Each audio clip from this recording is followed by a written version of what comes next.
Peru's ousted former president, Pedro Castillo, was ordered a 7-day preliminary jail sentence on Thursday, a day after he was arrested and criminally charged with rebellion and conspiracy.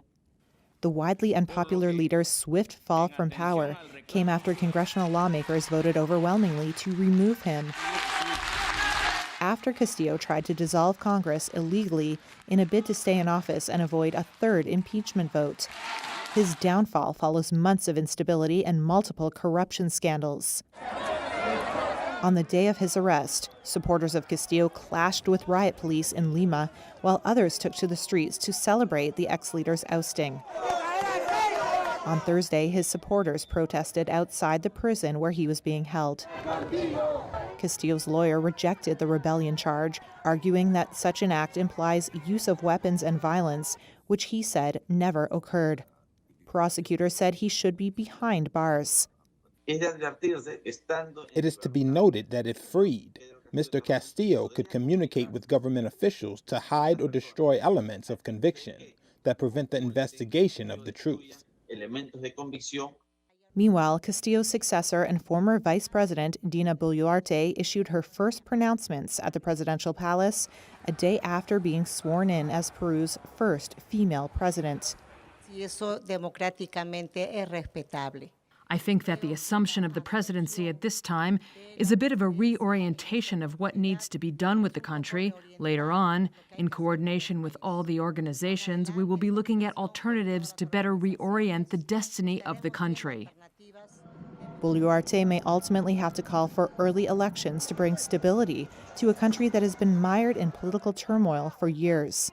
The new president said calling early elections would be democratically respectable, but added she wants to hold additional discussions first without adding further details.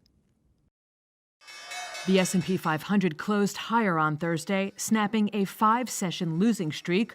Wall Street's main indexes had come under pressure in recent days on expectations of a longer rate hike cycle and downbeat economic views from some top company executives. But Thursday, a rise in weekly jobless claims was interpreted by investors as a sign the Fed could soon slow the pace of interest rate hikes. The Dow closed up more than 0.5%, the S&P gained 0.75%, and the Nasdaq climbed more than 1.1%. Sylvia Jablonski, CEO and Chief Investment Officer of Defiance ETFs, expects stocks to be stuck in a tight trading range for now. Here we are again with a little bit of additional data showing us that there is weakness in the economy and perhaps inflation will come down for that reason. But I think overall markets are going to be directionless for some time. I think we'll have some pullbacks and then we'll have some pops off of those pullbacks, but they'll probably stay in trading range because we need to get past the next earnings season. So I do think that there's not, a whole lot to make of the day-to-day movements from here on in. I think it's going to be kind of a sleepy couple of months. We might get some rallies in between, but we have some time before we get to the point that the Fed just stops and that, we start seeing that earnings were resilient enough for us to sort of move on up and start trending upward. Among Thursday's gainers, most mega-cap technology and growth stocks rose, such as Apple, Nvidia, and Amazon.com. The e-commerce giant made a bold move by announcing Thursday that it will roll out a TikTok-like feed on its app, hoping to attract new shoppers through a stream of photos and videos from their favorite influencers. Amazon had weeks ago warned of a slow holiday season amid decades-high inflation. In other tech news, Microsoft closed higher after the Federal Trade Commission filed a complaint aimed at blocking the tech giant's $69 billion bid to buy Activision Blizzard, maker of the popular Call of Duty games. And in pharmaceutical stocks, Moderna advanced after the U.S. Food and Drug Administration authorized COVID-19 shots from the vaccine maker that target both the original coronavirus and Omicron subvariants for use in children as young as 6 months of age. The FDA also approved similar guidance for fellow COVID vaccine maker Pfizer and its partner BioNTech, which both ended higher.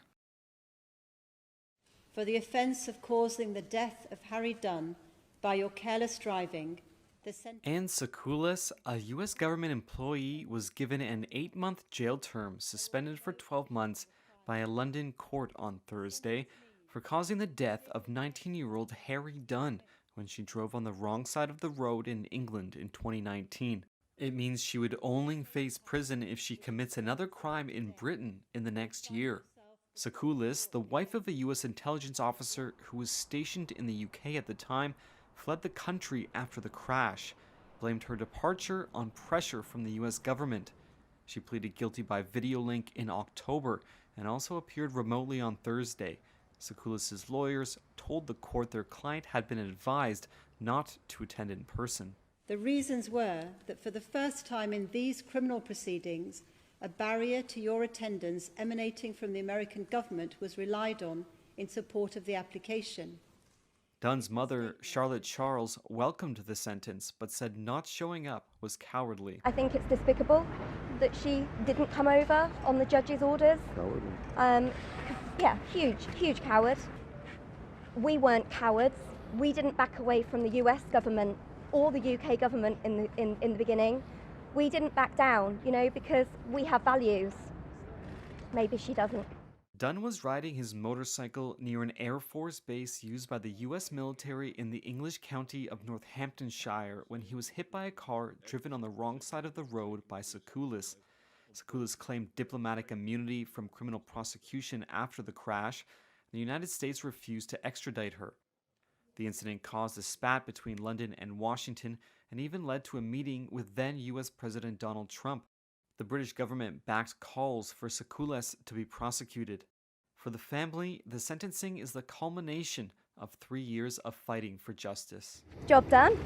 Promise complete. Properly complete now.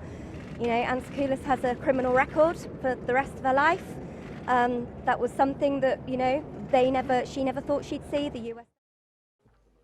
The motion is adopted. The U.S. House of Representatives on Thursday gave final congressional approval to legislation that provides federal recognition of same-sex marriages, a measure born out of concern that the Supreme Court could reverse its support for legal recognition of such relationships, coming after a turnaround on Roe v. Wade, which had legalized abortions nationwide since 1973. Democratic House Speaker Nancy Pelosi. Since the Supreme Court's monstrous decision overturning Roe v. Wade, right-wing forces have set their sights on this basic personal freedom. We must act now on a bipartisan, bicameral basis to combat bigoted extremism and uphold the inviolability of same-sex and interracial marriages. The Respect for Marriage Act, as it is called, passed the House with all of the chamber's Democrats and 39 Republicans voting in favor. 169 Republicans voted against it, and 1 voted present. The legislation won the support of LGBT advocates, as well as a number of religious organizations and entities, including the Church of Jesus Christ of Latter-day Saints, though many American religious conservatives still oppose gay marriage as counter to biblical scripture. Republican Congresswoman Vicky Hartzler broke down in tears on the House floor, pleading with her colleagues not to pass the bill. I'll tell you my priority.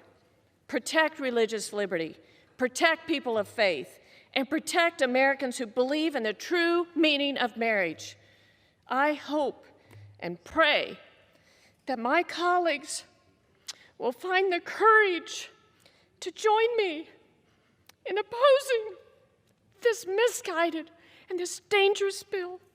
The bill will act as a limited backdrop for the 2015 Supreme Court decision Obergefell versus Hodges that legalized same-sex marriage nationwide, allowing the federal government and states to recognize same-sex and interracial marriages as long as they were legal in the states where they were performed.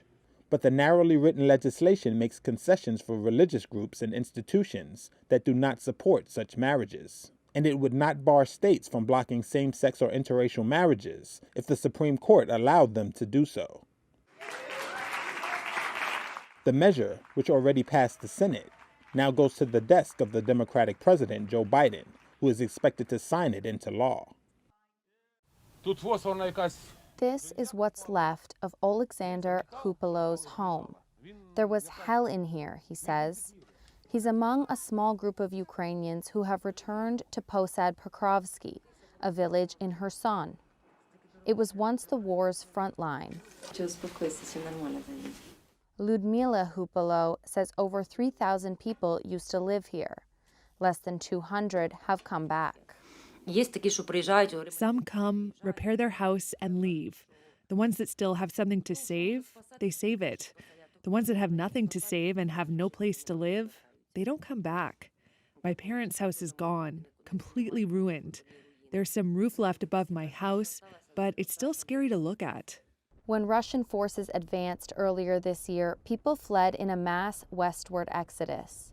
Over the past month, since Ukraine's army recaptured the provincial capital and surrounding territory, people have been slowly returning to homes, damaged or reduced to rubble by Russian shells.